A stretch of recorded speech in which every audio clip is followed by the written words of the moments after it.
بسم اللہ الرحمن الرحیم اللہم صلی علی محمد و علی آل محمد کما صلیت علی ابراہیم و علی آل ابراہیم انک حمید مجید اللہم بارک علی محمد و علی آل محمد کما بارکت علی ابراہیم و علی آل ابراہیم انک حمید مجید۔ معزز ناظرین و سامعین، پچھلی ویڈیو میں نے علم الادیان اور علم الابدان کے بارے میں مختصر طور سے ذکر کیا تھا۔ آج میں تھوڑی سی تفصیل میں جاؤں گا تاکہ آپ کو اس بات کے بارے میں کچھ معلومات حاصل ہو سکیں کہ علم الادیان اور علم الابدان کیا ہے۔ علم الابدان اور علم الادیان کے بارے میں ایک روایت ہے، العلم علمان، علم الادیان و علم الابدان، یعنی علم تو صرف دو ہی ہے، علم الادیان اور علم الابدان۔ علم الادیان مذاہب کا علم ہے، شرائع کا علم ہے، اور علم الابدان مادہ کے بارے میں علم ہے، یعنی اس کائنات کے ترقی میں، اس کائنات کے ارتقاء میں جو علم چلتا ہے، جو علم جس علم کے اصول و ضوابط کار فرما ہوتے ہیں، وہ علم الابدان ہے۔ کوئی علم الابدان سے باہر نہیں ہے، چاہے وہ مادہ کے بارے میں ہو، وہ قانون فطرت کے بارے میں ہو، کچھ بھی ہو، وہ سارے کے سارے علم الابدان کے تحت ہی آئیں گے۔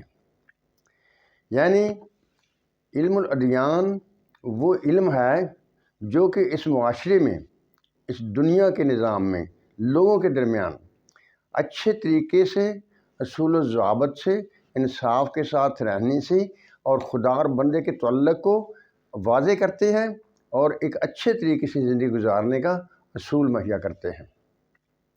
مختلف دور کے لحاظ سے مختلف ادیان کے آتے رہے اور لوگ ان کے مطابق اپنی زندگی گزارتے رہے، لیکن علم الابدان جو ہے وہ ان علوم پر مشتمل ہے کہ یہ کائنات کیسے بنی، کیسے اس کا ارتقاء ہوتا ہے، کیسے چلتی ہے، کیسے چلے گی، کیسے اس کو بہتر سے بہتر بنایا جا سکتا ہے۔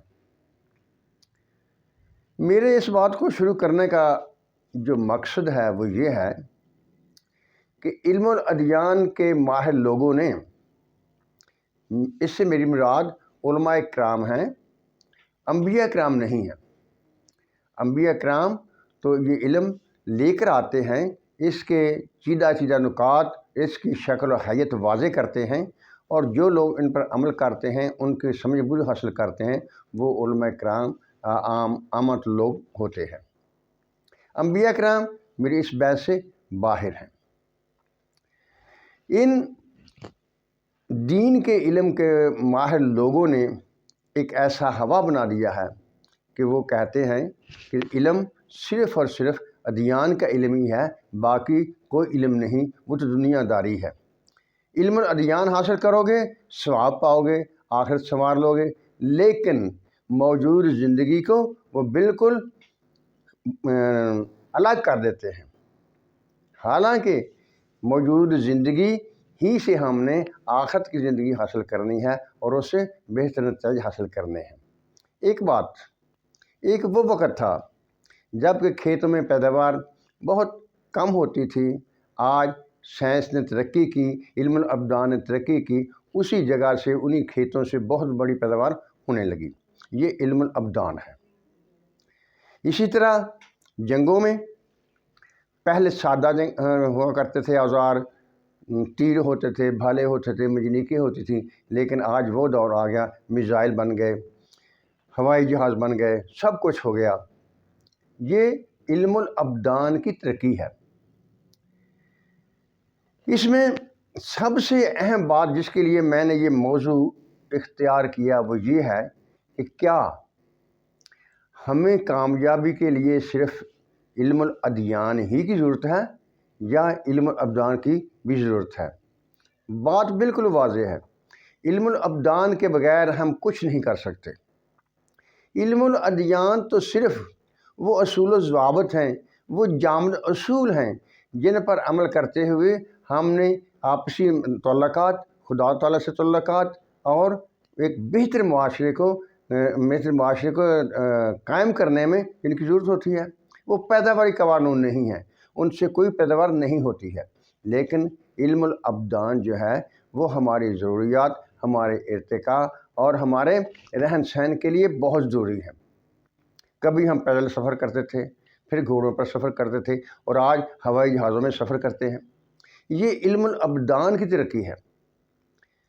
सवाल जो मैं आपके सामने रखना चाहता हूँ वो ये है कि किसका कसूर है, वो मुजरम कौन है जिसने हमें दुनियावी तरक्की से हटाकर सिर्फ़ मुंजमद जामद कवानून को समझने पर लगा दिया और कहा कि यही हमारी आखिरत है, यही हमारा सब कुछ है। ऐसा नहीं है। अगर ऐसा होता तो हुज़ूर अकरम सल्लल्लाहु अलैहि वसल्लम ये कभी ना फरमाते कि इल्म हासिल करो चाहे तुम्हें चीन जाना पड़े। यानी इल्म का मरकज़, इल्म अदियान का मरकज़ तो ज़ात रसूल थी। चाइना में कोई दीन का इल्म तो नहीं था, वो दुनियावी इल्म ही हासिल करना था। इसके अलावा एक वाक़या हज़रत आसिफ बिन बरकिया का लेते हैं, जिससे हमें ये मसला समझने में बहुत ज़्यादा आसानी आ जाएगी। वो क्या है? आसिफ बिन बरकिया, जिसने मलका बिल्कीस का तख्त 400 मील दूर के सफ़र से पलक झपकने में वहाँ हाज़िर कर दिया था हज़रत सुलेमान अलैहिस्सलाम के दरबार में, वो कौन सा इल्म था? क्या वो इल्मुल अदियान था या इल्मुल अब्दान था? अगर वो इल्मुल अदियान था तो बताइए दीन में उसकी तशरीह क्या है, उसके उसूल व ज़वाबित क्या हैं, जो कैसे हासिल होता है? जबकि मैं ये समझता हूँ कि वो इल्मुल अब्दान था, जिसकी मिसालें आज के दौर में भी ज़ाहिर हो रही हैं। हज़रत ईसा अलैहिस्सलाम का मुर्दों को ज़िंदा कर देना, वो क्या था? इल्मुल अदियान था या इल्मुल अब्दान था? वो इल्मुल अब्दान ही था। मूसा अलैहिस्सलाम का असा, उसका सांप बनना, इल्मुल अब्दान था या इल्मुल अदियान था? आप ये ना कहें कि वो मौजज़ा था, रब की कुदरत थी, इसमें कोई शक नहीं। रब मौजज़ा दिखाता है, उसकी कुदरत हर चीज़ पे हावी है, वो जो चाहे कर सकता है, लेकिन खुदा कभी भी असूल के बगैर नहीं करता। वो असूलों पर अमल पैरा होता है, उसी से सब कुछ चलता है। देखिए, हमने दुनिया में रहना है और दुनिया में खलीफतुल्लाह, अल्लाह के खलीफा के तौर पर रहना है। जब हमें दुनिया में खलीफतुल्लाह के तौर पर रहना है तो इल्मुल अब्दान का हासिल करना भी हमारे लिए बहुत ज़रूरी है। इल्मुल अब्दान हमारे कौमी तशख़्ख़ुस के ज़रूरी है। इल्मुल अदियान तो हमारी इनफरादी शख्सियत को मरतब होता है और उसको संवारता है, उसको जला देता है।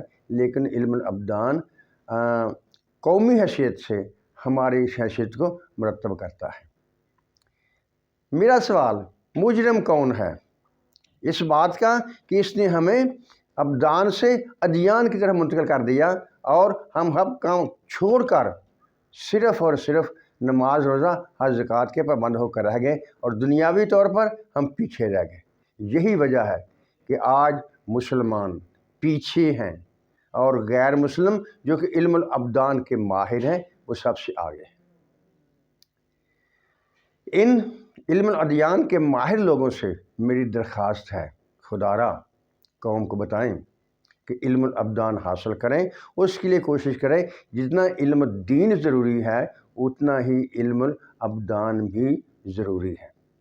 उम्मीद है कि मेरी इस गुफ्तगू से आपको कुछ ख़यालात आपके जहन में पैदा हुए होंगे कि इल्मुल अब्दान दुनियावी तरक्की के लिए ज़रूरी है और दुनियावी तरक्की ही इल्म अदियान की बुनियाद बनती है। खुदा हाफ़िज़। और आखिर में आपसे दरख्वास्त है कि बराए मेहरबानी मेरे चैनल तफ़हीम हुदा को सब्सक्राइब कर लीजिए। आइंदा वीडियो में थोड़ा सा और वजाहत भी मैं इसकी करूँगा। वस्सलाम, खुदा हाफ़िज़।